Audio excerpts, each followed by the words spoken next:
Good morning, students. This is our second lecture of atomic structure, and the next topic is wave nature of electron and quantization of angular momentum. तो इसके लिए हम क्या करेंगे, consider करेंगे जो electron है वो मूव कर रहा है राउंड न्यूक्लियस, किस फॉर्म में, वेव के फॉर्म में, इन फॉर्म ऑफ वेव।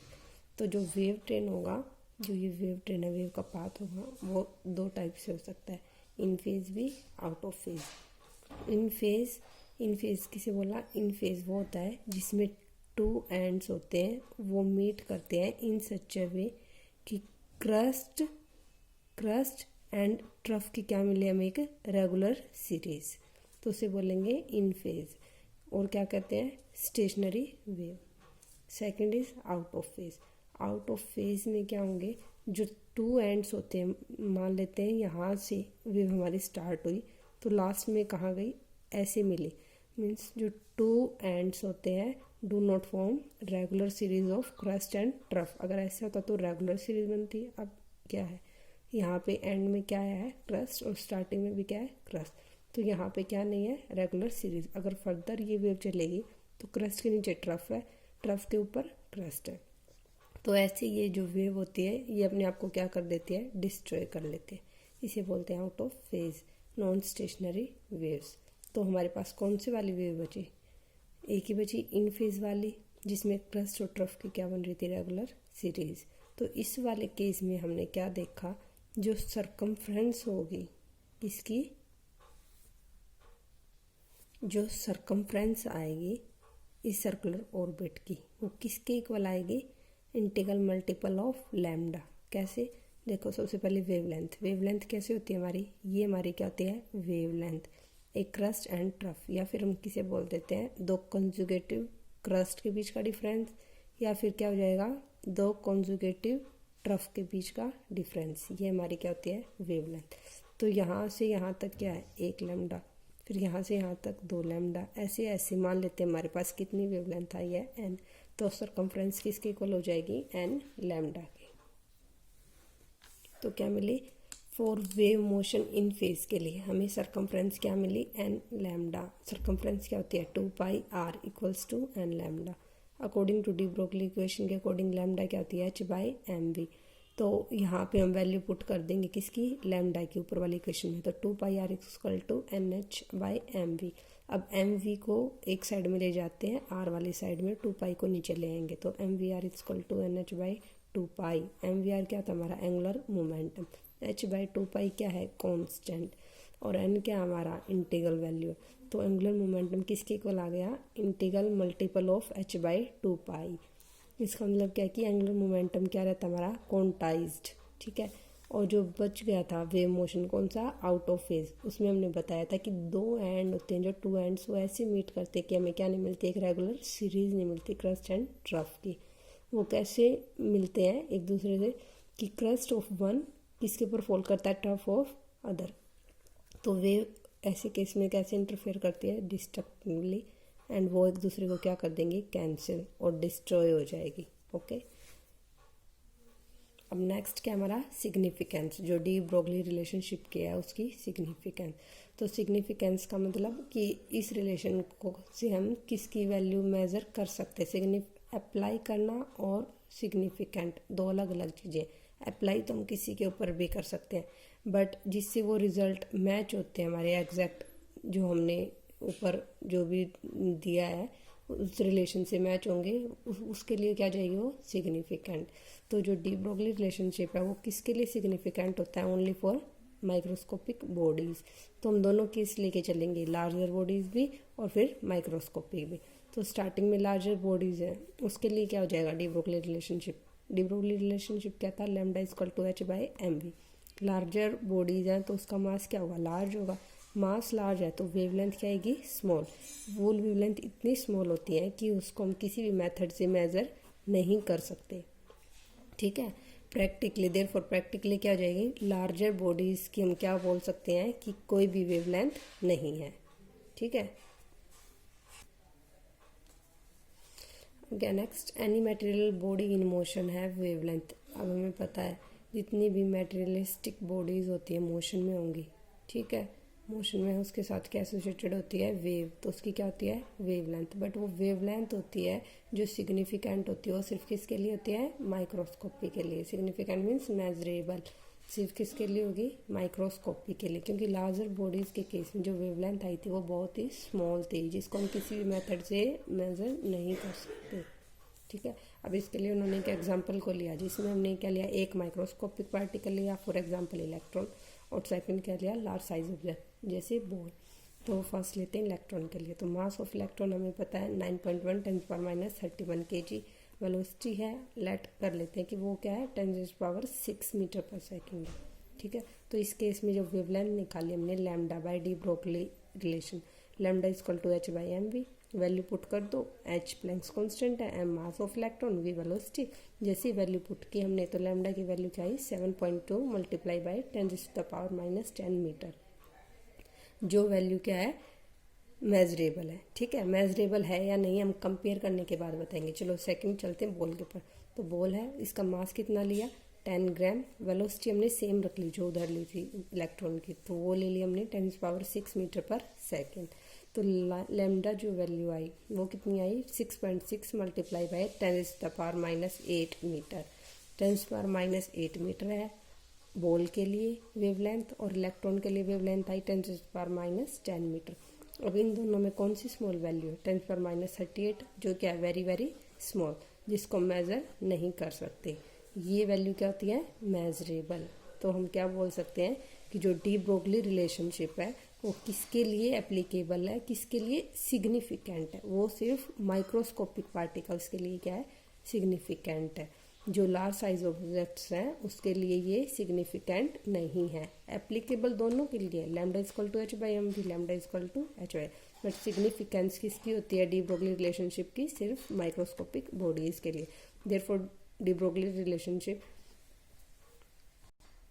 अब नेक्स्ट टॉपिक जो है वो क्या है, हेज़नबर्ग अनसर्टेनिटी प्रिंसिपल। तो हेज़नबर्ग अनसर्टेनिटी प्रिंसिपल के अकॉर्डिंग क्या है, तो सबसे पहले हम बात करते हैं हमारे डेली लाइफ की। हमारी जो डेली लाइफ में ऑब्जेक्ट्स होती हैं सभी को पता है वो सभी हमारी क्या होती है विजिबल होती है बाय नेक्ड आई, तो इसलिए वो क्या होती है मैक्रोस्कोपिक ऑब्जेक्ट्स। तो उसके अकॉर्डिंग क्या होता है, तो क्या होता है कि ऑल मूविंग ऑब्जेक्ट्स होती हैं जो हमारे डेली लाइफ में जितनी भी मैक्रोस्कोपिक ऑब्जेक्ट्स हैं, ठीक है, जितनी भी मूविंग ऑब्जेक्ट्स हैं उन सभी की पोजीशन और वेलोसिटी को हम डिटरमाइन कर सकते हैं। तो इसका मतलब क्या है कि उन सभी का क्या होता है वेल डिफाइंड पाथ्स। ठीक है, बट हेज़नबर्ग ने 1927 ने क्या बताया था कि जो माइक्रोस्कोपिक पार्टिकल हैं, जो भी हमारे माइक्रोस्कोपिक पार्टिकल्स हैं उनके लिए पोजीशन और वेलोसिटी को हम कभी भी एक्यूरेटली मेज़र नहीं कर सकते। मीन्स एक्यूरेटली अगर उसकी पोजीशन और वेलोसिटी को नहीं बता पाएंगे तो उसके पाथ को भी हम क्या नहीं कर पाएंगे डिटरमाइन नहीं कर पाएंगे। तो हेज़नबर्ग अनसर्टेनिटी प्रिंसिपल क्या है, it is not possible to measure simultaneously both the position and velocity of a microscopic particle with absolute accuracy.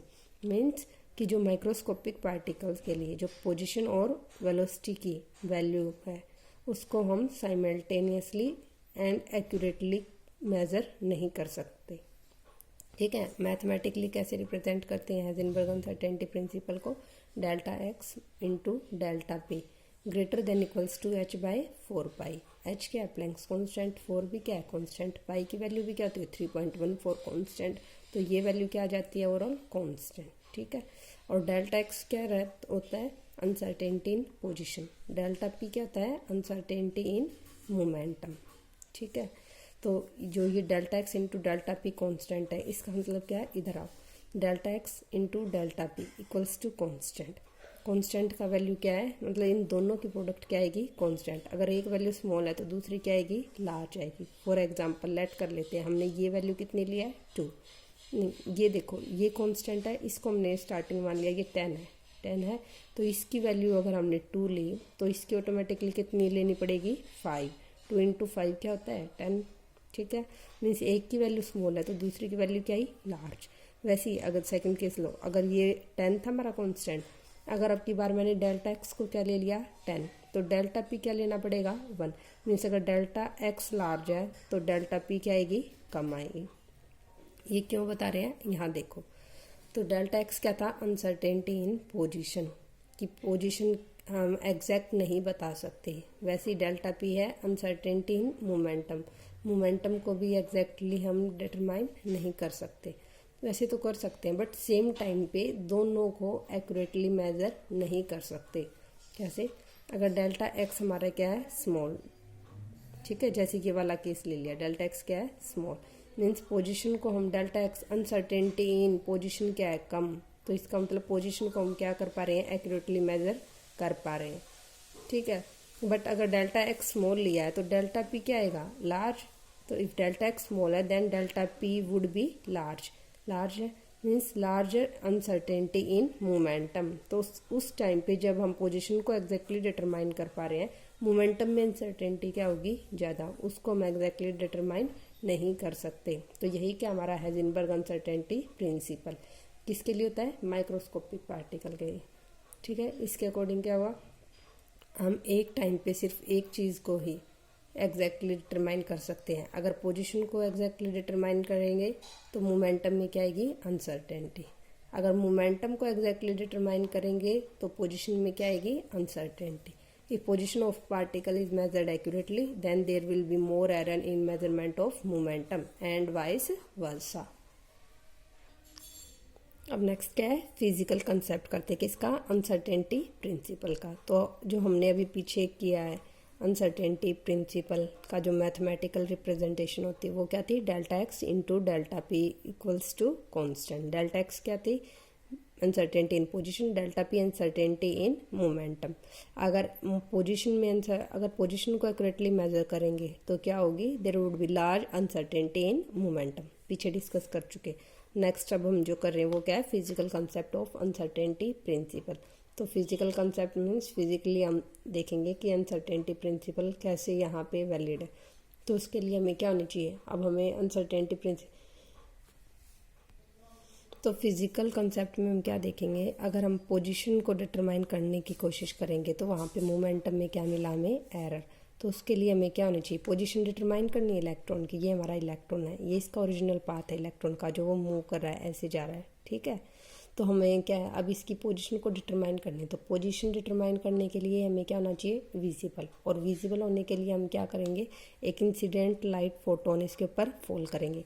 तो जैसे इंसिडेंट लाइट फोटोन इसके ऊपर फॉल करेंगे तो क्या होगा, इंटरेक्शन होगी किसके, जो फोटोन था और जो इलेक्ट्रॉन है हमारा, इनके बीच में। और इंटरेक्शन होने के कारण ये क्या हो जाएगा, इंसिडेंट फोटोन स्कैटर्ड हो जाएगा।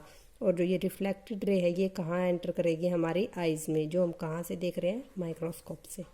ठीक है, तो अब दो पॉसिबिलिटीज़ हैं यहाँ पे, क्या, अगर ये जो ऑब्जेक्ट हमने लिया है जिसे मैं इलेक्ट्रॉन बोल रही हूँ, अगर ये लार्ज साइज ऑब्जेक्ट्स हैं जो हमारे डेली लाइफ में होते हैं, ठीक है, अगर लार्ज साइज ऑब्जेक्ट है तो वहाँ पे जो इंटरेक्शन होगी किसकी, फोटोन की, ठीक है, और इस इलेक्ट्रॉन से, उससे क्या होगा, ये अपने नॉर्मल पाथ से डेविएट नहीं होगा।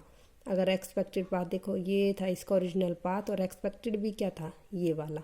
ठीक है, तो अगर ये क्या लिया हमने, लार्ज ऑब्जेक्ट, तो इस केस में पोजीशन और वेलोसिटी के ऊपर कोई भी इफेक्ट नहीं पड़ेगा, किससे, by impact of striking photon. Means both position and velocity को हम साइमल्टेनियसली डिटरमाइन कर सकते हैं।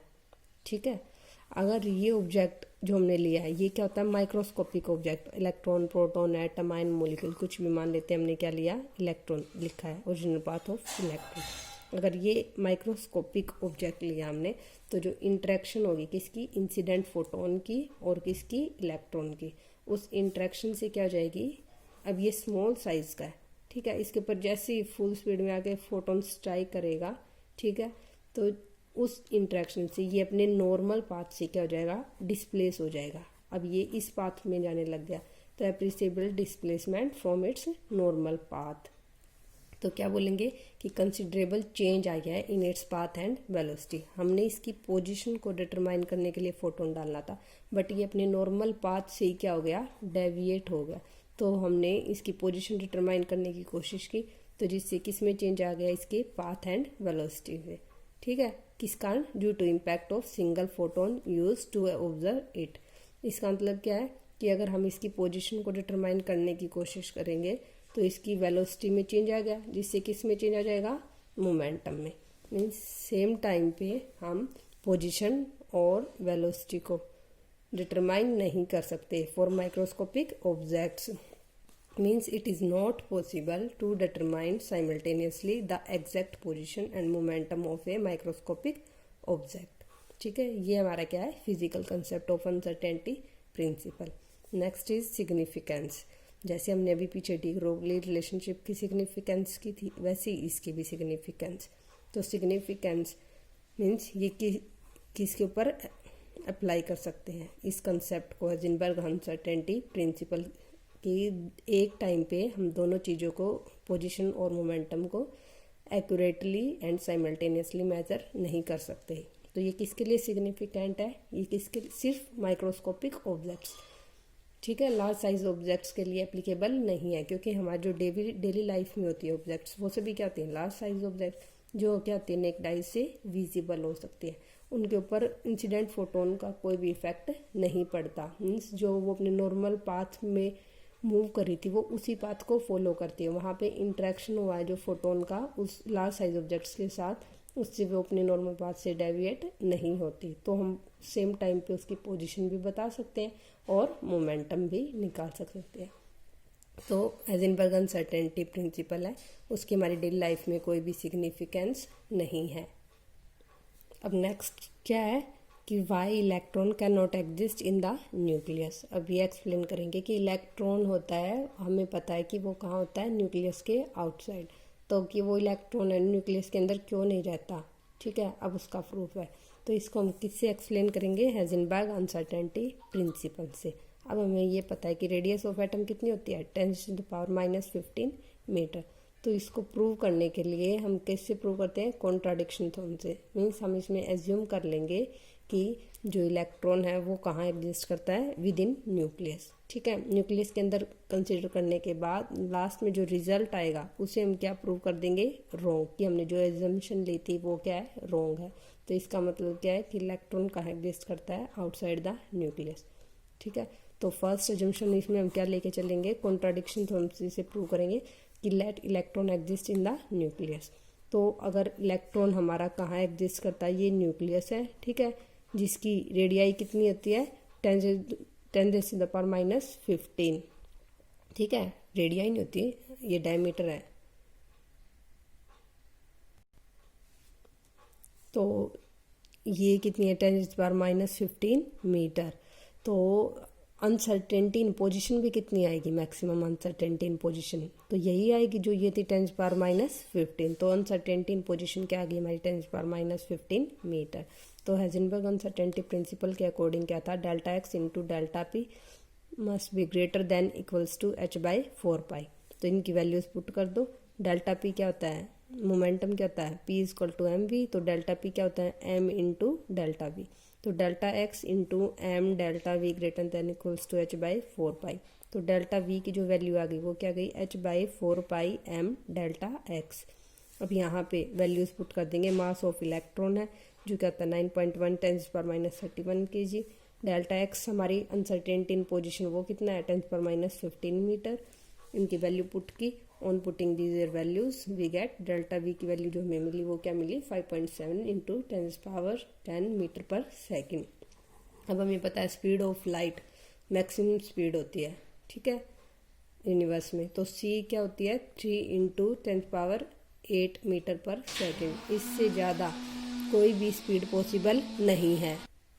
तो जो हमारी डेल्टा वी आई है अनसर्टेनिटी इन वेलोसिटी वो कितनी आई है, किस टर्म में आई है, 10⁻10 मीटर पर सेकेंड, जो क्या greater, very very greater than speed of light 3 into 10⁸, which is not possible, जो पॉसिबल नहीं है। तो जो हमने एजम्पशन ली थी कि इलेक्ट्रॉन हमारा कहाँ होता है, विद इन द न्यूक्लियस, तो वो क्या हो गया, रॉन्ग।